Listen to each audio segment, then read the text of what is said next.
You're choosing right now, even if you think you're not. Stay with me. In the next minutes, I'll show you how every small choice quietly writes your future and how to take that pen back today. In this video, I help you take the seat of your mind. I show you how to catch a thought before it runs your day, how to choose by purpose instead of mood, how to repeat the right act until it feels easy, and how to trust cause and effect so results come without panic. If you feel scattered, you'll leave with a simple plan you can use today. If you're already moving, you'll leave steadier, stronger without burning your heart. These steps are clear, short, and they work. You wake up and the mind is already running. News pulls you, messages pull you, old fear pulls you. By night you say, tomorrow I'll be strong. I don't want tomorrow, I want now. Many ask life to be soft. I ask you to be strong. The turn is simple. Thoughts are waves, you are the witness. When you see the wave, it stops dragging you. From there you choose. When you choose, you repeat. When you repeat, the world answers. This isn't magic. It is quiet law, cause and effect taught by Earl Nightingale and proved by daily work. Here is how we'll move today. First, I'll give you a small awareness drill so you can see a thought the moment it rises and take your seat again. Then, I'll place a tiny compass in your hand, 2 questions that make your choices serve your purpose, not your moods. After that, we'll build a daily rhythm that turns one right choice into a habit you can keep even on a hard day. Finally, I'll show you how growth really happens. Slow in secret, then sudden in view, so you don't quit right before the fruit arrives. I'll keep it simple. Short drills, clear words you can say out loud, and one counterintuitive step that saves you hours each week. Stay with me. By the end, your mind will feel taller, and your next move will be clear. We come out of the opening with a simple promise, and I want to put it in your hands right now. Because here's something most people completely miss when the day begins. To pull them in 10 directions, they think thoughts arrive with authority, they think a loud thought is a true thought, and they follow it like a bellwether sheep. But watch closely, and you'll see 2 kinds of minds in the same morning. One gets carried by every wave and calls it fate. The other stands as the sky and lets the cloud pass. Same weather, different life. The difference is awareness. And this next part changed everything for me, because when I see a thought, it stops leading me, and I take the seat of the mind. Why this matters is simple and sharp. A runaway thought can steal an hour. A seen thought lasts seconds. And if you get this wrong, you'll spend the day reacting, snapping at a message, clicking what hurts you, feeding the very fear that asks to be starved. While if you get it right, you save time, you save peace, and more than that, you save the power to choose your next act. So what is the move? It is not grand, it is not mystical, it is humble and repeatable. And it starts with the body because the body is the switch for the mind. Breath first, then name, then choose. And I'll give it to you as a living drill you can use in 1 minute anywhere. Bus stop, kitchen, office, even in a hard hall you don't want to be in. Breathe slow in and out like you're smoothing water. Notice 3 things in the body: warm face, tight jaw, heavy legs. Notice 3 sounds: door closing, distant car, your own breath. Notice 3 thoughts: I'm late, I'm tired, I'll fail. And then say softly, I am the witness. And feel the room inside you widen. Because in that moment, the wave is seen and the sky is known, and the wave loses its right to rule you. Now let me set the stakes clearer, so your heart remembers. Getting this wrong means you'll be pulled by the loudest thing. Around you a headline, a ping, an old memory, and you'll call it a bad day. But nail this one element and the rest of the system listens. Your choices turn deliberate, your words turn clean, your work turns deep. Because the driver is awake. The what is this single truth you can say out loud? Thoughts are waves. I am the sky, and from that stance, your goals make sense again, because the sky does not chase clouds, it allows them and remains. And the how is a set of tiny cues that keep awareness alive without effort. The doorway rule. Each time you pass a doorway, you ask once, what am I thinking now? Is it true? Is it useful? Then you decide. The mirror cue. Whenever you see your reflection, you smile, even a little, and say, I decide, because the face teaches the mind. The 1 minute check. Run the breath name. Choose cycle whenever you feel a rush in the chest or heat in the jaw, and notice how the urge drops by half before the minute ends. I've used this with students who swore their minds were untrainable, and with workers who said their days were a storm, and within 3 days the storm still moved, but they were no longer drowning. Because the witness had taken the seat, and a seated witness is stronger than a loud thought. Now, you might be thinking, but some thoughts feel true, and I'll agree, some do. And that's exactly why we check them. Is it true? Is it useful? Where does it lead? And if a thought fails the test, we bow to it and let it go, the way a monk bows to a guest and shows them to the door. No fight, no chase, just respect and release. Hold this stance with me, breath first, name the wave, choose from the sky, use the doorway, use the mirror, use the minute, and feel how quickly your reactions turn into responses, and your noise turns into choice. That alone is power, but combine it with what I'm about to share next, and you'll feel your day click into place. Because seeing the thought is only the beginning, asterisk asterisk. Now that I can see the thought, I must choose where to go asterisk asterisk, and that is direction. We have the seat now. The thought is seen, and it no longer drags us by the collar. So here's what most people miss. In the very next beat, they win awareness, and then they surrender direction to the loudest feeling in the room. They let a sugar mood, a rush of pride, a stab of fear pick their path for them, and by night they wonder how a small impulse turned into a lost day. So come with me and let me place a compass in your palm. Because there are 2 kinds of lives in the same hour. One moves by weather, the other moves by north, same wind, different port. And the difference is a tiny pause that asks a clean question: where does this lead? Why this matters is simple and sharp. If you act from feeling alone, your choices will look bright and taste bitter. You'll say yes to the thing that shouts now and no to the thing that serves you later. You'll trade a week of peace for 5 minutes of relief. But if you act from direction, your day lines up like good stones in a path. You spend less and gain more. You feel lighter, because your steps agree with your values, and that agreement is power you can feel in your chest. The what is not heavy.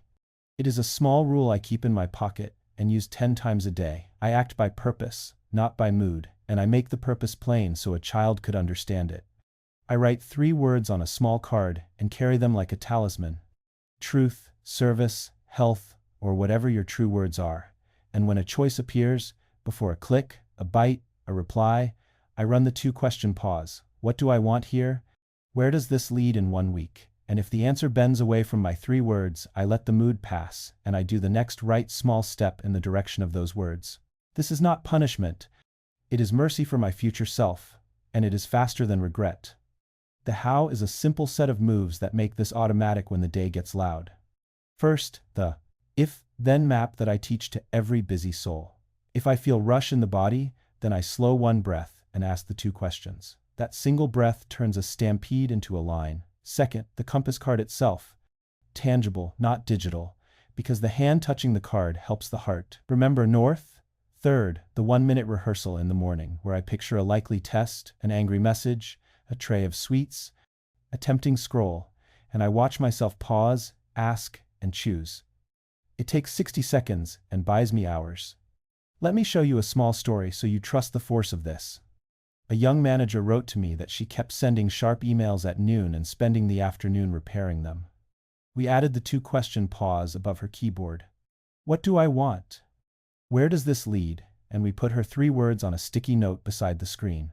The first week she paused 5 times and changed 3 replies. The second week she paused 8 times and changed 6.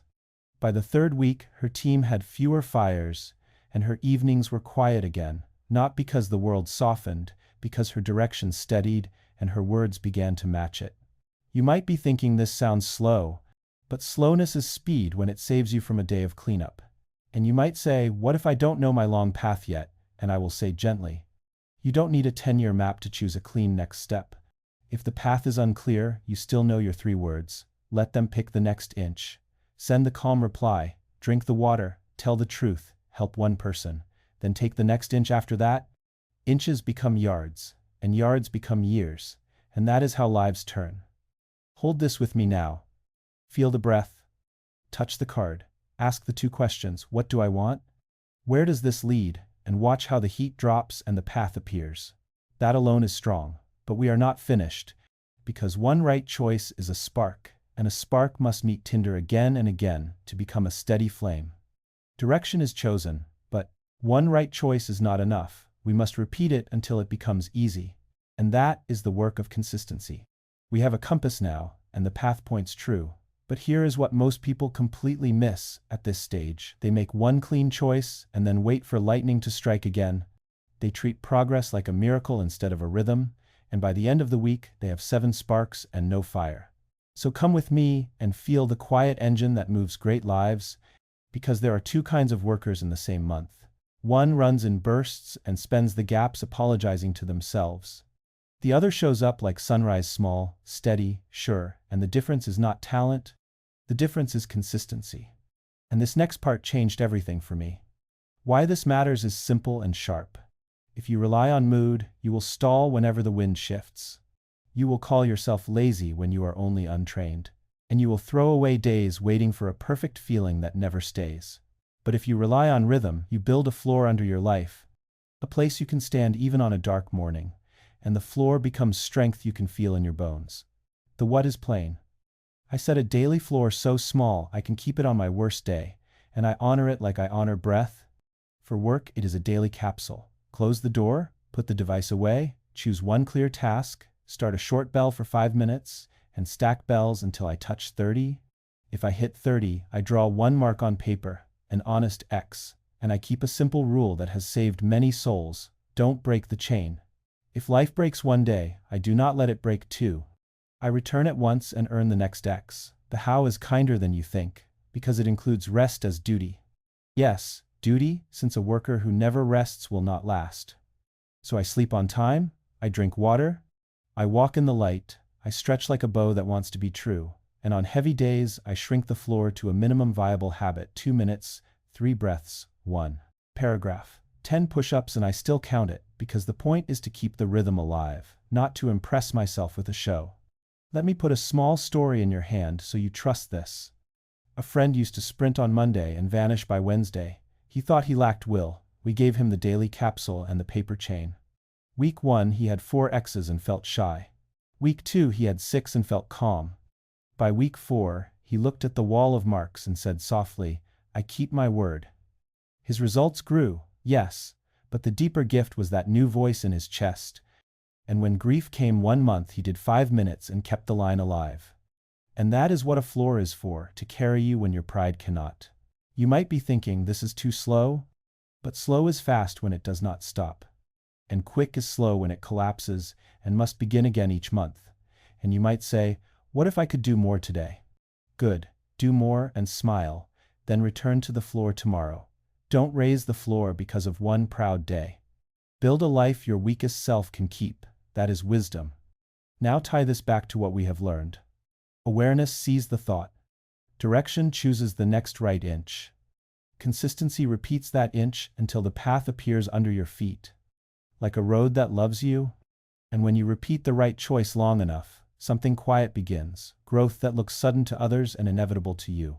So keep your bell, keep your X, keep your rest, and come with me into the next truth, because when the drumbeat holds, the harvest comes.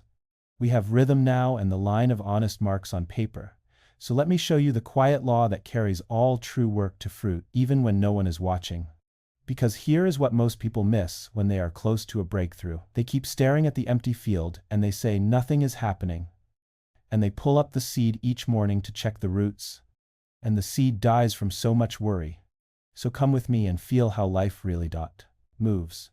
There are 2 kinds of souls in the same season. One plants today and demands roses by sunset. The other plants, tends, and trusts the season. Same soil, different harvest, and the difference is faith in cause and effect. And this next part will make you steady when the world is loud and the results are slow. Why this matters is simple and sharp. If you judge your work by today's fruit, you will quit the very week the roots are taking hold. You will call good effort useless, and you will throw away a future that was only days away. But if you judge by the seed you planted and the care you gave it, you will sleep clean, you will rise clear, and the fruit will come in its season, because law does not break for anyone. What you sow, you reap, and if you sow on purpose and tend with patience, the field will answer you. The what is this? Each deliberate choice is a seed, a thought chosen on purpose, a word spoken with care, a small act done daily, and growth often begins in secret and then appears all at once. The way a bamboo hides under the earth for years and then rises in days. So I stop counting the height and I start counting the planting. I keep a little seed log each night, where I write 3 seeds I put in the ground. I kept my bell for 30 minutes. I answered with calm. I walked instead of scrolling, and I closed the book and sleep. Because my job is planting and tending, not dragging the plant upward by force. The how is a set of simple moves that keep me faithful when the I wants fast proof. First, I track the seed, not the fruit. I do not ask, where is my reward? I ask, did I plant 3 seeds today? Second, I remove 1 weed because a single leak can drink a whole river, 10 minutes of doom scroll, a late snack that steals good sleep, an angry reply that burns an hour, and for 7 days I drop 1 weed and watch how peace and time return like birds to a quiet tree. Third, I practice lag faith. When my heart feels slow, I open last week's seed log and I read my own sowing out loud, and I tell myself, law is working even when I cannot see it. Then I go and plant again. Let me give you a small story so you trust the ground under your feet. A young artist wrote and said nothing was moving, no sales, no calls, no praise, only silence. We made the seed log his vow, and the weed he cut was 1 hour of late-night noise. He drew daily, posted 3 times a week with clean words, and reached 1 person a day with a kind note. For 6 weeks the field looked the same. Then in week 7, a small door opened, then 2, then 5, and he said it felt sudden. But he looked back at his log and saw it was not sudden at all. It was cause and effect arriving on time. You may say, but I planted and nothing came, and I will answer gently. Sometimes we put corn in the ground and stand over it, asking for roses. Check your seed, check your season, and if the seed is right and the season is right, then give it sun and water and time, not more hands. And if you must adjust, adjust like a farmer, change the angle of your work, move the pot to better light, mend the fence that lets goats in, do not curse the soil. Bring this back to what we have built. Awareness let you see the thought, direction aimed your step, consistency kept the step daily, and now growth arrives because law keeps its word. Plant, tend, reap, that is the path. And when you live like this, your mind obeys, your steps repeat, and your field begins to brighten in ways that others call luck. But you will know as the fruit of quiet courage. Hold this with me a moment longer. Breathe once. Picture tonight's seed log, already written with 3 honest seeds and 1 weed removed. Feel the calm that comes when you trust the season, and come with me to close. Because now your mind obeys, your steps repeat, and your field grows. Let us end with a clear vow and your next move. We have walked together from the first quiet seeing of a thought to the clean aim of a choice. From 1 honest act repeated each day to the slow, sure rising of results. So let me gather the whole road into your hands now so you can carry it past this moment and into your next hour. Listen and let it settle. Awareness is your seat. I see the thought and it stops leading me. Direction is your compass. I ask where this leads and I choose by purpose, not by mood. Consistency is your drum. I keep a small daily floor and I do not break the chain, even on a weary day. Growth is your harvest. I plant, I tend, I reap, and I trust cause and effect to keep its word, even when my eyes cannot yet see. This is not theory for a quiet room. This is a way to live in a loud world. And I want you to feel how near it is, close enough to pick up before you stand from this chair. So take this vow with me for the next 7 days, and let it shape your mornings and your nights. When I wake, I will run 1 minute of awareness, breath slow, name what I feel, notice 3 thoughts. Say softly, I am the witness, then I will carry my compass in my pocket. And before 1 key choice at midday, I will pause and ask 2 clear questions. What do I want here? Where does this lead? In 1 week, then I will keep a 30-minute daily capsule for my work. Device away, 1 task, short bells stacked until I reach 30. And if the day is heavy, I will shrink to a minimum viable habit and still earn my mark. And at night I will open a small page and write my seed log. 3 seeds I planted on purpose, and 1 weed I pulled from my field. Then I will sleep like a worker, sleeps who kept faith. Say this line with me now, so it roots in your bones and rises when the world is loud. I am the witness. I choose by purpose, I keep the chain, I trust the harvest. Say it again slower, and feel your spine answer you because words shape will and will. shapes days and days shape a life, and your life is ready to stand tall. Before you go, let me hand you the next tool that will make all of this easier when noise is high and time is short, because strength grows faster when focus holds steady. In the next video, I teach 5 fast drills to lock attention in under 1 minute simple moves. You can run at a desk, on a train, in a crowded room that stop the scatter and return you to the seat. If the path we set today felt clean, those drills will make it smooth. So come with me there, click to master focus, start today, and let the results follow in their honest season. Until we meet again, keep your vow, keep your chain, plant your seeds, pull one weed, and walk on with a quiet mind and a warm heart.